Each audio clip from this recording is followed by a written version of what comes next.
We were driving in the car last night, getting ready for tonight, and Second Chance Prom, and I was like, this is a good one. You know, I was bragging on myself because it took a lot of work, right? The guy that was, his name's Mark, and he's had loss in his life as well, and he accepted us as kind of his kids, and especially Christy as his daughter. And for him to be on video was like, you know, Jesus is coming back right now, so he would do that for no one else but you. So might as well start it out right, correct? So Miss Meagan, will you come on up here and join me now? You can sit in the far chair. We're going to fill this middle chair up in a second, just a few minutes.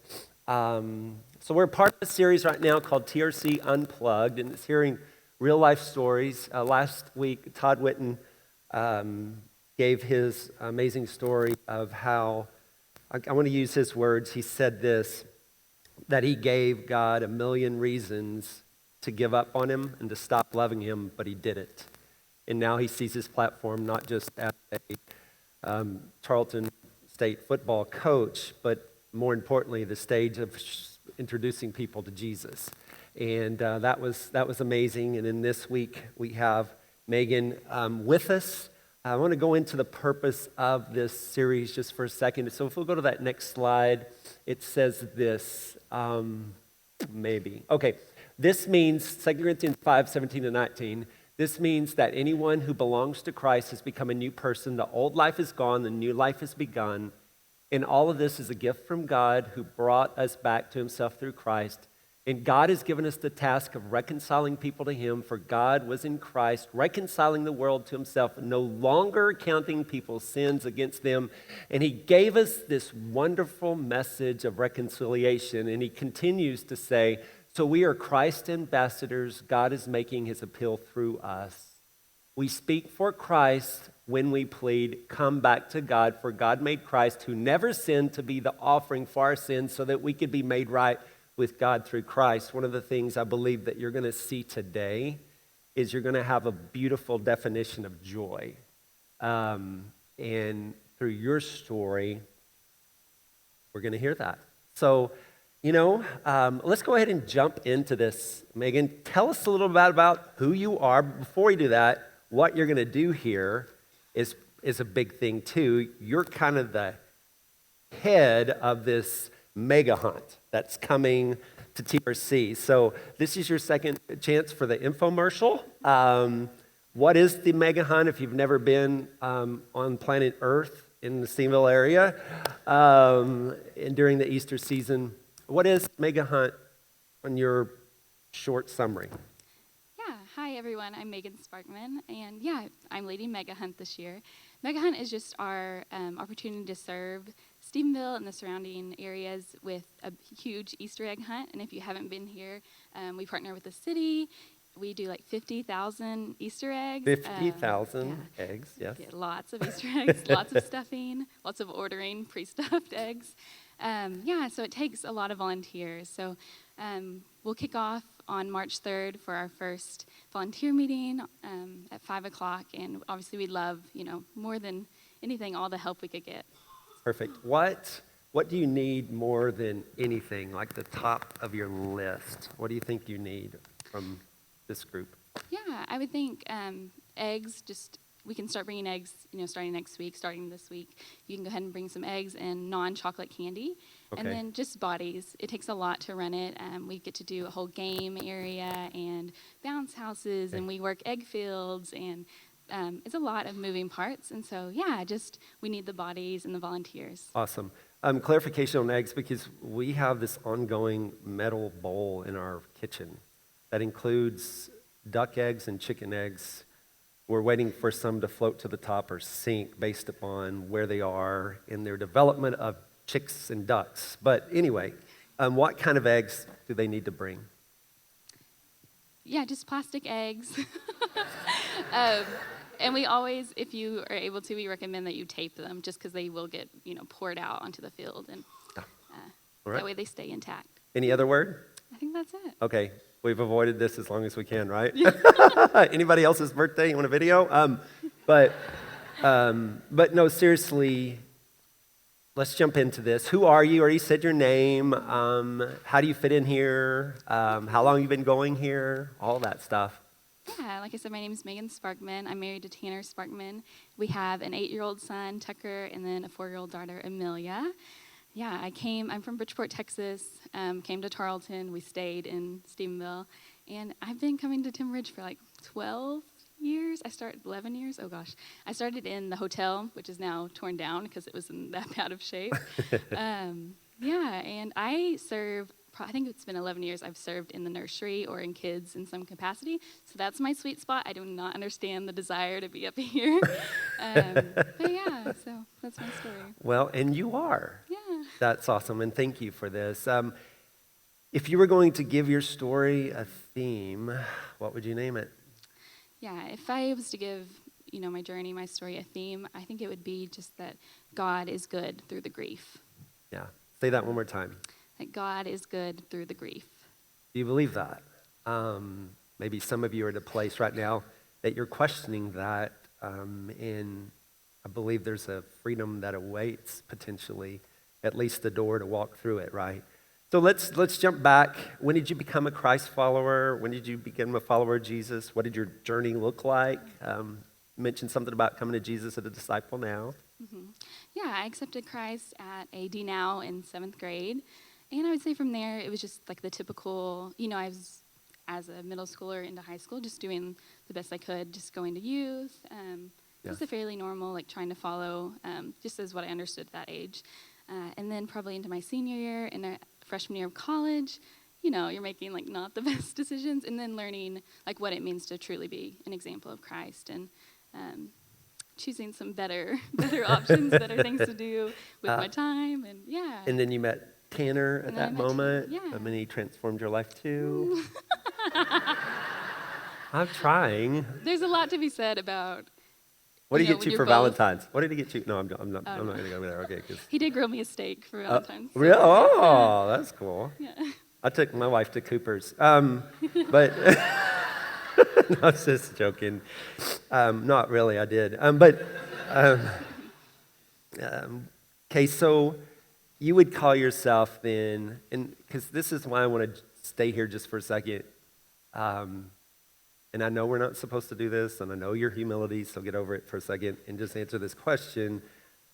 You would consider yourself someone who is seeking to follow Jesus and please Jesus in your walk. Not perfectly, but on the right track at least, pointed the right direction. Yeah, I would say so. Okay. Mm-hmm. So the whole idea that if you're doing the things Jesus wants you to do, doesn't mean everything's going to go great in your life. It is not. We live in a broken world. Sin is here. Death is here.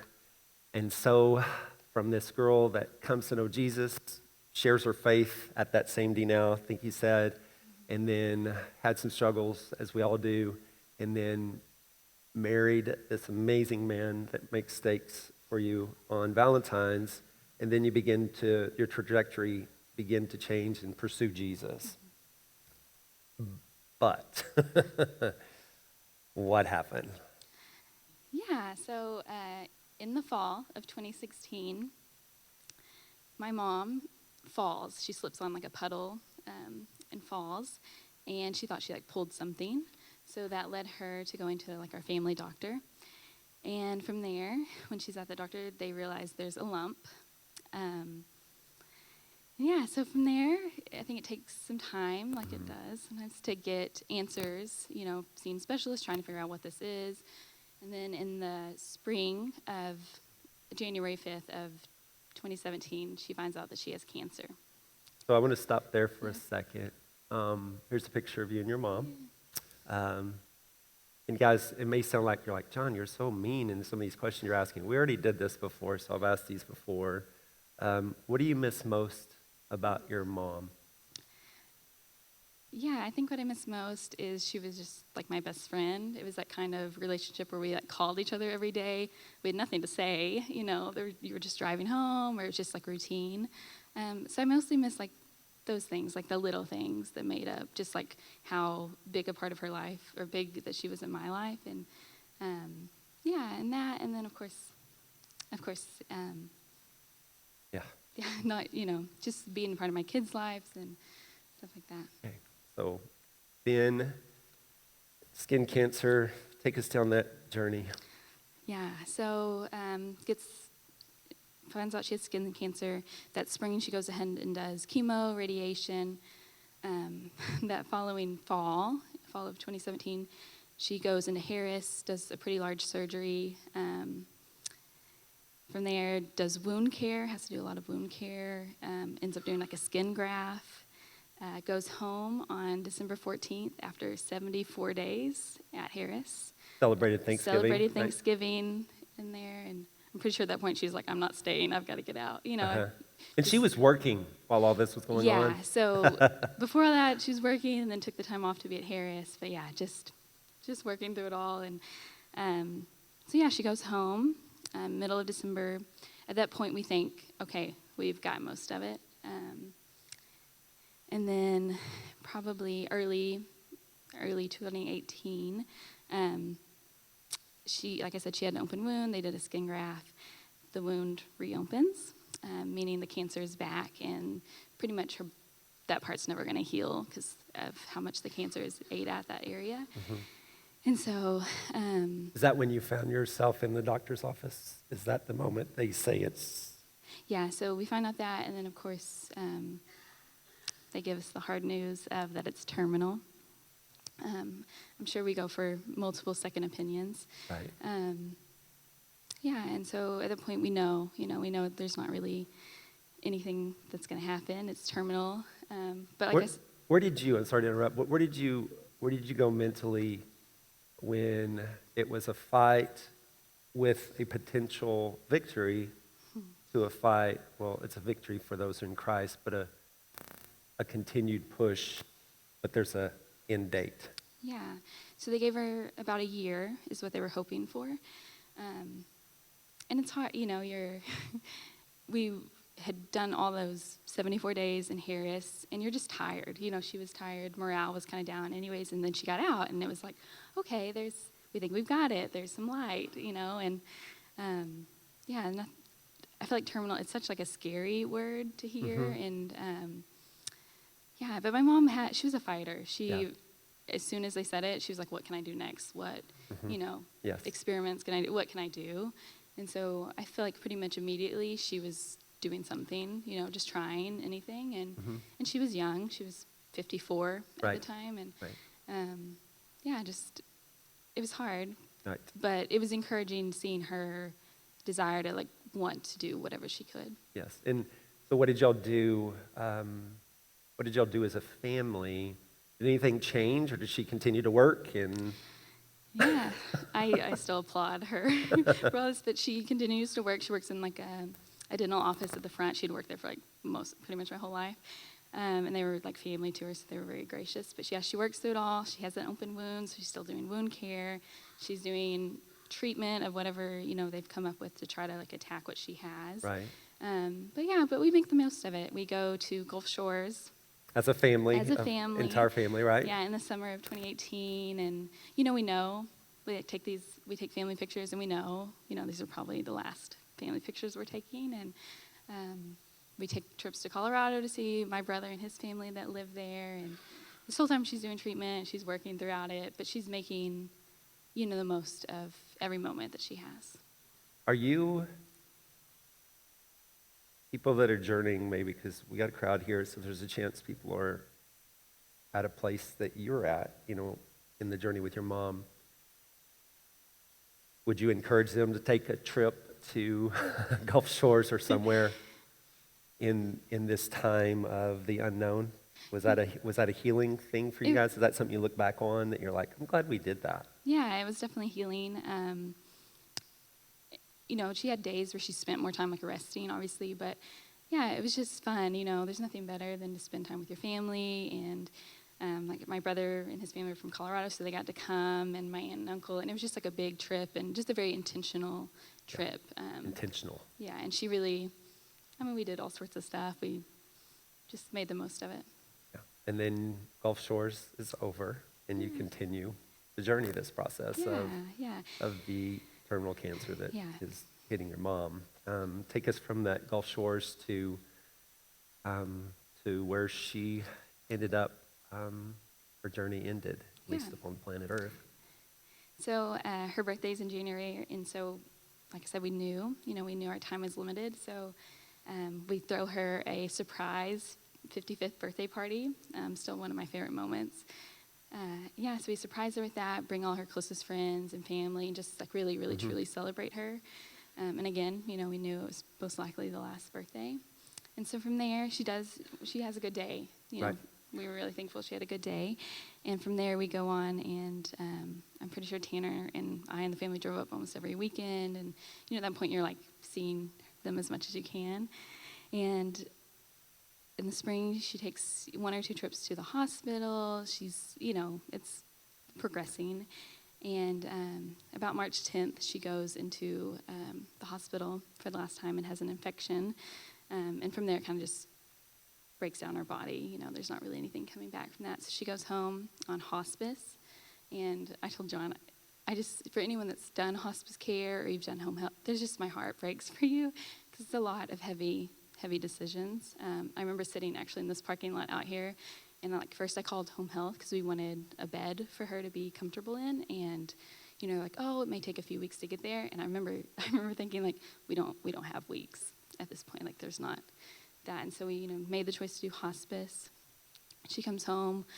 She has her port in. We're accessing her port. We're giving her medicine. There's a long list of medicine that we're in charge of, and the hospice is helping us with. And she's with it for about a week after she comes home, and slowly she gets to where we're not able to communicate with her very well.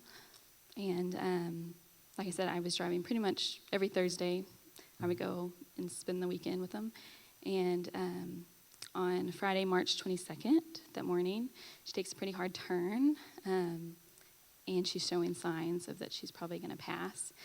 And so she was very gracious and did not want to pass away in her house, in our family home. She wanted to go somewhere else, so we make those calls. She gets moved to a rehab center in town, into a room where she wanted to pass away, and our whole family's there. My brother and everyone had been able to be there.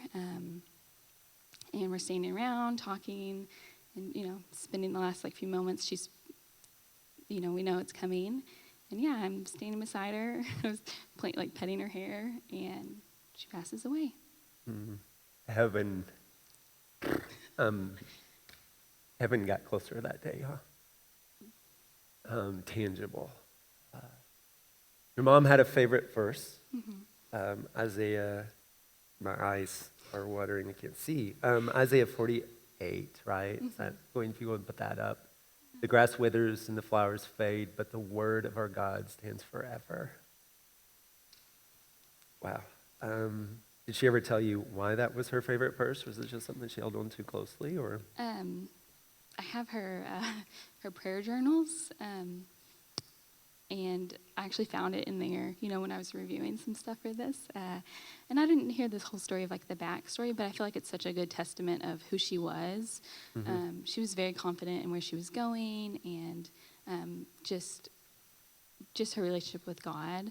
I can't imagine, the conversations they probably had, but, for us, she was very, very strong, and she knew where she was headed, and when she was in the hospital for the last time, we had that conversation about how she said she was just so tired. And I remember us talking about, me saying, you fought so hard, you don't have to keep fighting for, and she was ready, and she knew where she was going, and I feel like this is such a good testament of who she was and in her relationship with God. So you gathered the exhale. There were her final exhale. Y'all had an exhale as well. The journey had ended, at least on planet Earth, and then you celebrate your mom. What was this? I don't want to call it a funeral, but what was that celebration of life? Can you just give us a picture into it quickly? My mom was wonderful. She planned her own funeral. She knew it was coming. She did not want to leave that burden to us as much as she could. So she met with a pastor that she knew she wanted to have speak at her service, and went to the funeral home, made some plans, and we had it actually at a church because we knew the funeral service, like, there would not be enough room because that's how many people just adored her. And she was really gracious in all that. Right. I know even before she passed, she was like, don't feel the need to take any of my stuff. She's like, except for my Christmas stuff, please keep my Christmas stuff. That was like her pride and joy. But yeah, she was really, she was trying to, relieve as much of the burden for us as she could. Yeah. So then you find yourself the day after, right? Yeah. We want to jump into there. Do you have anything else to say? Okay. And so you're at home the day after your mom's celebration of life. Who was in the house that day? Yeah, so Tanner and I, and then our son Tucker's 3 at the time, and my sister is there. Okay. At our parents' house. So everyone's sleeping, then you become awake, and not awakened out of a sleep, but aware something was going on in the living room because of what? Yeah, so we knew going into the next few days before my brother and his family went back to Colorado that we were going to have to sit down with my dad and, just figure out what support he needed. I can't imagine losing a spouse, and we just knew it was already hitting him very, very hard. Because she took care of everything, Oh, right? yeah. Poor man, he did not. We needed to show him his, login for, his mortgage and his bills. He had no idea. And, and I just knew, I remember thinking, I'm going to be coming back here probably and, spending some time, spending some nights, just helping him get through this season, because I just knew it was going to be extremely hard on him. And here's the picture of mom and dad, right? Yeah. So. And so, so we just knew that. My brother, before him and his family went back to Colorado, we were preparing to sit down and have this hard talk, with my dad of just helping him in the next steps. And so it's the morning after my mom's service. We all go to bed. I wake up the next morning. To my sister yelling, "Dad," over and over. So I jump up, go into the living room, and my dad is having a heart attack in his chair. And so at this point, thank you. You're welcome. He's pretty much convulsing. There's no talking to him. And so we, shock. We're shocked, of course, for a second. And then snap into gear. We call 911. They dispatch an ambulance. They ask if we want to do CPR. We say yes. And so I start, we move him to the floor. And I start mouth-to-mouth. Tanner starts chest compressions. And within a minute, my aunt takes over for me. And I just remember, I vividly remember, Tanner's doing chest compressions. I'm on the floor, beside my dad. I'm holding one hand on Tanner and, one hand on my dad. And I'm just, praying. No telling what I said. A day after. Yeah, it's less than 24 hours. And so I'm praying, I'm begging, Lord, please, over and over. And my parents live 20 minutes outside of town. And so we knew it was going to be obviously a minute to get there. And so Tucker is sleeping in the room closest to the living room. He's 3, so of course I don't want him to see any of this. And so I jump up, go get Tucker, take him to the very back bedroom, farthest part of the house. And I just remember saying Tucker, Pops is sick, let's pray. And so we spend some time praying, and we're all in our PJs, we change. I get a hold of an aunt that can come and get him for me. And so then the ambulance arrived. My brother, who was staying in town with him and his family, were staying in town with friends. He gets there, he takes over chest compressions, probably for another 10 minutes. And so then the ambulance gets there, try to get him stable. It's obviously been quite a bit of time. We follow the ambulance to the hospital. I remember my brother being this is not real. We, of course, are in shock, and we're kind of giggling. We're this is not real life. This is a movie script. This does not actually happen. And so then we go on, and they get him to the ER. They get stents in. He gets moved to ICU. And from there in ICU, we're just going to watch. We're going to see if there's any like activity on his own. And like I said, they'd already had a little trouble getting him stable. We'd obviously worked on him quite a bit. So we spend the night at a hotel right beside the hospital. Come the next day, there's no activity. There's not been any activity. And so my brother is 36. I'm 26 at the time. My sister's 23. We all sit and talk it through, and we make the decision to pull life support, like even against like some family that wanted to try a little longer. We knew. So you found yourself in your father's room. Yeah. So next we go, before they pull him off, my mom, like I said, was wonderful. This is good, so slow it down, my friend. This is amazing. My mom was really wonderful. She wrote us all letters. She knew she was going to pass, and so she wrote us all letters. And she'd written my dad one, but he hadn't had the chance to know. And so me and my siblings and our spouses stood around my dad, and we read the letter that my mom had written to him. And it was just such a sweet, her just talking about their life together, and just how much she cared for him and how much she wanted him to be strong for like us and himself and to move on.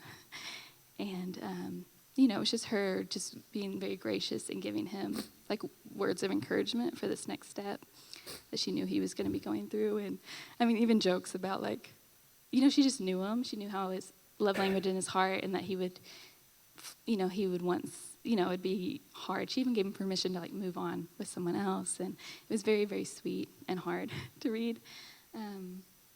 And so from there we finish the letter, say our goodbyes, and they pull him off the machines. And then so you find yourself planning your dad's celebration of life. Yeah, so we're back at the same funeral. I shouldn't laugh, I'm sorry. And, I'm sure that funeral director was like, oh my gosh. But yeah, we get back there. Obviously, this one was not planned out for us, but my dad was super, like we knew his hobbies, we knew his loves very well. He was really easy to know. And so, so we planned another service. And my mom was celebrated so big, and it was so sweet to see my dad also celebrated so well in a different way. And, and I mean, he was like a truck driver, and this whole like, I don't know, like 6 18-wheelers like led, us from the funeral to the graveside. And it was just sweet to see him like celebrated so hard, especially when it was so unexpected. Right. So people in this moment would ask, where's God? Where was God for you in that moment? I know you were busy, and the story's not over yet. But did that come up? Like, what are you doing? Are you kidding? Of course there was, us all talking together, just the shock, just the, like, what's going on, that this is happening. But God was really gracious for me. He gave me a lot of peace during this time. I jokingly say it's because I was also like 8 months pregnant when they passed. So I didn't need to also have a baby early. But yeah, I feel like I had a lot of peace that was only from him in that situation. And I don't have any like pretty words to say about, anything more than that, just of what I knew, like what I knew in my heart, that he had been with us that whole time through every moment, that even though it was hard and unexpected, that I never felt like God wasn't there. And you saw that it'd be hard for your dad to live without your mom. Yeah, he had lost both of his parents, had lost a child before I was born, and now lost his spouse. And I just remember that was like the big thing when we knew we had to talk to him before we knew what was going to happen. It was just that I just couldn't imagine, I couldn't imagine him going on. Like I knew it was going to be so hard, that it was like, it was going to like kill him to live without her. And so there was some peace in knowing that he didn't have to try to do that. And then you had your second child. Kind of were busy in those months, and maybe putting grief on the back shelf, or maybe thinking you were through it. I don't know. and then it hits you. Yeah. When did the weight, and you made this statement, there was a darkness that you felt like you were drowning. Yeah, I told Tanner this at one point, that it was like I missed who I was before I knew like this depth of grief. Say that again. There's some moments that just like, that's what you said in the office the other day, and it just, that was huge. Say it again. Yeah. Just through my grieving and just as we went on, it was like I missed, who I was, and before I knew like this level of grief and the weight of it. And I would say after my parents passed, I grieved fairly normally, as normal as grief is. And I had a baby, and so we were busy, and we were already tired. And there's definitely some questioning, I would say, there. I told John, I didn't expect anything to happen to Amelia, but I remember talking to God before because there was like a month in between my parents passing and her coming, and I remember talking to God and just saying, like, I don't think you're gonna take her, but I can't take anything else. I was already so tired and felt like such a piece of me was missing that, I couldn't take another hit. And so, I would say like that time was hard in itself. And we have a newborn, and those days are hard and all through that. And then when my mom was diagnosed with terminal cancer, I started having anxiety attacks. I never had any anxiety.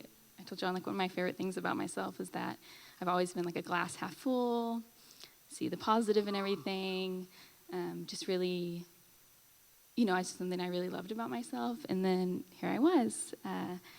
My mom had terminal cancer, and I was having these anxiety attacks, and they were sporadic, probably like 5 over the year before she passed. And, out of nowhere, shortness of breath, just those. And I think I even took a while to tell Tanner, because I was like, it was so foreign to like what I knew, and it felt, I knew what it was from because of all the stress and what was happening.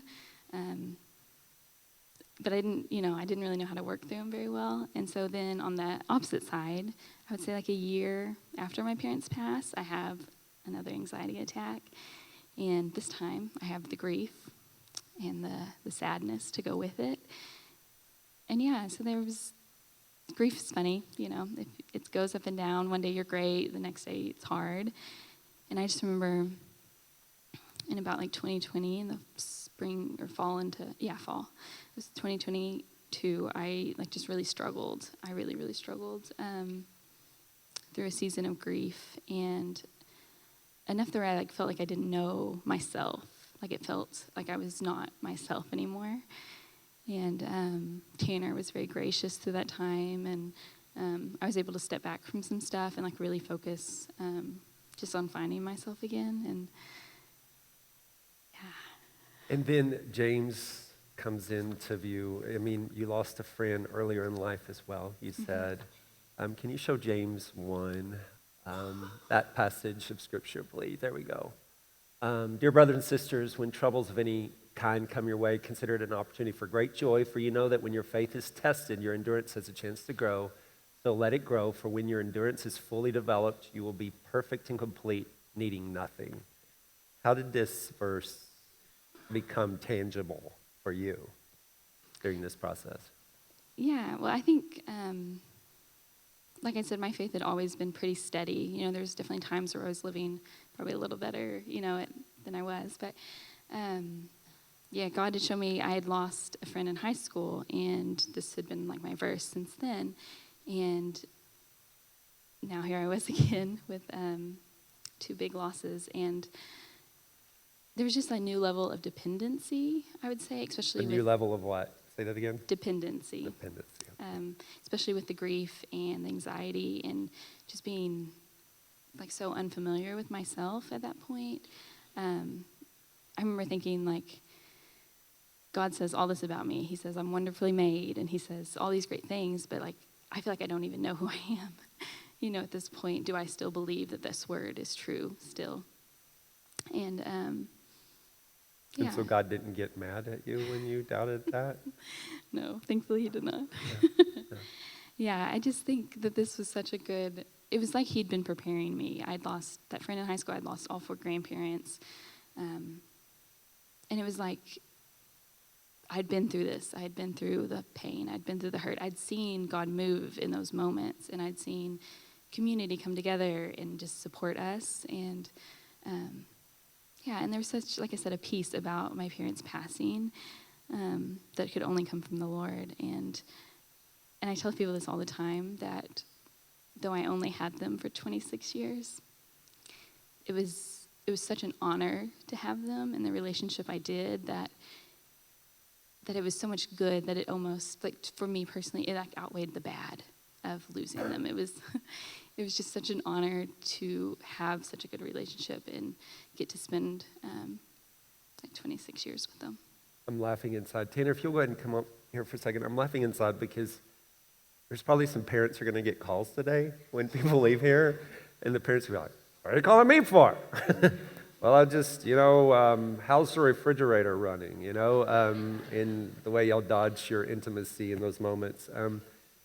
I thought it was incomplete, and I called Tanner the other day because I think there's two places in grief, and there's the person going through grief uniquely, and they're feeling the hit differently. And then there's a person in the support of those going through the grief. So some of you may be going through grief right now, and you're like, okay, I'm where she's at, and maybe there's someone sitting around you or by you or in your life. You're like, what do I do? So, Danny, you're going to tell us exactly what to do to make it better. Awesome. Okay, awesome. So this is my question. What was most difficult in these moments of loss for Meagan?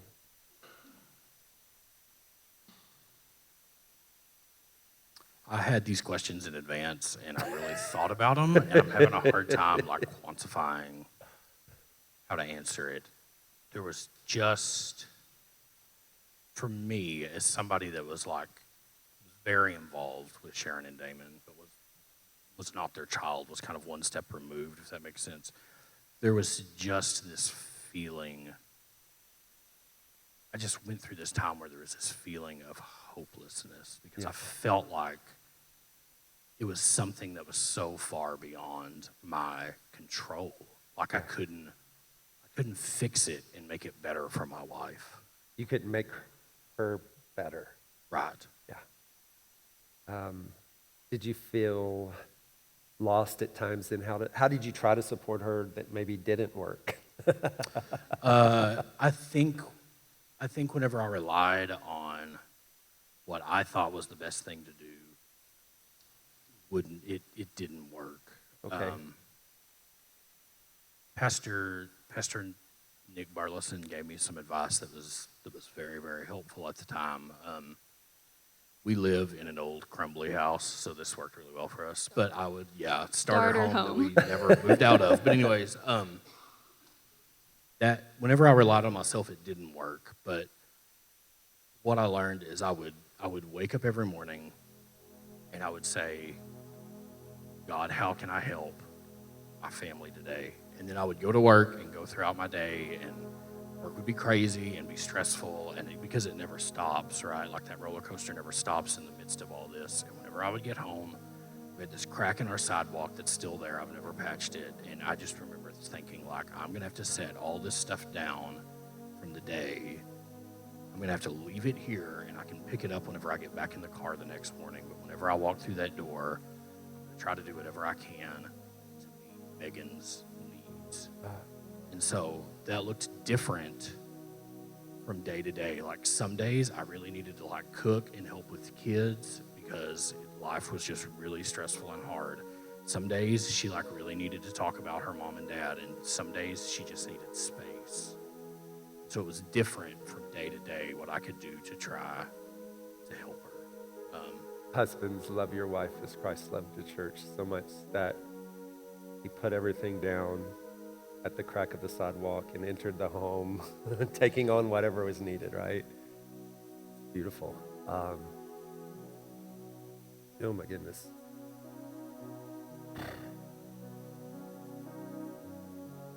Can I say something else? You can. Um, I don't know what to do. So, I'm like, done. like, I'm spent. Somebody else is going to be interviewing you guys in second service. I don't know. I always say this whenever I have a microphone. I don't know if this will make sense, but hopefully it will. Meagan got to say some verses, and my favorite verse that I've tried my best to live by is be strong, be courageous. Do not be afraid and do not be dismayed, for I'm with you wherever you go. Joshua 1:9. And I very vividly remember praying like, God, I do not have the strength anymore, and I'm scared. You're still with me. Wherever I go. So whatever this is going to look like,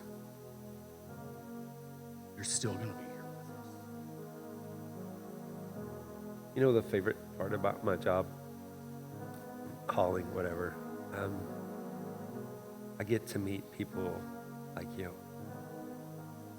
Meagan, you have an amazing amount of courage, and I'm thankful for you. Tanner, I respect you greatly, and you're a blessing to our lives here. Thank you guys for your journey and sharing that with us. Here's one final picture. There's family. So close, but so far away, right? And this is Meagan's heart, Tanner's heart too. He's like, hey, I'll share. We got to make sure people have an access to hope or help. Look at this next slide. There's a couple things going on. Let's go to the email first. Finding hope at timberridgechurch.com. This is going to be an ongoing support email. Meagan's going to spend some time maybe guiding people in the grief process. She doesn't have all the answers, but she wants to connect you and journey with you. So finding hope at timberridgechurch.com. And then there's Grief Share. It's already started, but you can still join it free of charge at the Gathering Place here in Stephenville. Final word, Meagan. First of all, I just want to say thank you for letting me share my story with y'all. And if you're going through grief, if you've been through grief, if you put someone on hospice or anything like that, I just want to say my heart is heavy for you. And I was able to get into counseling really quickly, and just talking through just everything we went through was so helpful to process it and to not let it sit and fester, within myself. And so I just encourage you, whether you want to share your story or ask for prayer or need any help with next, steps, using that email or in, getting involved in something like this. It's heavy. It's heavy, and I just want to say that I see you, and I'm sorry that you have journeyed through this, or you are, and I have that old pastor in my life that he made this statement always. I didn't really understand it when I was younger, but he said, John, dead noses smell no roses. Some of us maybe need to make a phone call today to our moms, to our dads, to those people that's tangible. Thank you guys. You're amazing. And I love you both. So I'm going to pray, and these chairs are going to magically move by themselves, and then we'll close. Meagan, are you available to talk to anyone right now? Okay, figured. And so she'll be available down here. We'll have other people down if you want to. You just need prayer. Maybe it's over a broken relationship. Maybe it's over grief. Maybe it's over wow. I had an issue with God. And my issue wasn't as big as Meagan's. and Meagan's declaring his greatness. So you're crazy or it works. And so it works. So thank you again. So I'm going to pray. God, thank you so much for these moments. Thank you for checking out Timber Ridge Church on YouTube. We pray that you enjoyed this message. If you want to get caught up on the current series, click right here. If you want to see any previous series that we've done in the past, click right here. And also make sure to subscribe and hit that notification button so you don't miss out on any of the content that we post here on Timber Ridge Church's YouTube account. We will see you next time.